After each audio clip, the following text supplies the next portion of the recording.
এক লোক ফজরের নামাজ আদায় করার জন্য মসজিদের দিকে রওনা হলো। রাস্তায় কাদা থাকার কারণে হঠাৎ করে লোকটি পা পিছলে কাদার মধ্যে পড়ে গেল, যার কারণে তার কাপড় নষ্ট হয়ে গেল। তখন লোকটি তার বাড়িতে গিয়ে কাপড় চেঞ্জ করে আবার মসজিদের দিকে রওনা করলো, কিন্তু দুর্ভাগ্যবশত সে আবার কাদাতে পা পিছলে পড়ে গেল।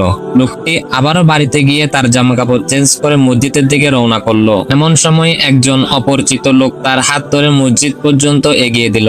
তখন লোকটি তাকে ধন্যবাদ জানিয়ে জিজ্ঞেস করলো, ভাই কে আপনি? আপনাকে তো চিনলাম না। তখন সেই অপরিচিত লোকটি বলল, আমি হচ্ছি শয়তান।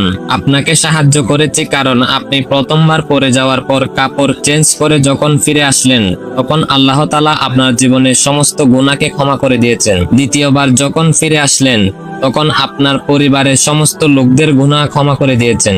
এখন আবার যদি ফিরে আসেন, তখন পুরা এলাকাবাসীর গুনাহ মাফ হয়ে যেতে পারে। এজন্যই আপনাকে মসজিদে এগিয়ে দিলাম। তো বন্ধুরা, লোকটির জন্য একটি লাইক দিতে পারেন এবং ভিডিওটি ভালো লাগলে সাবস্ক্রাইব করুন।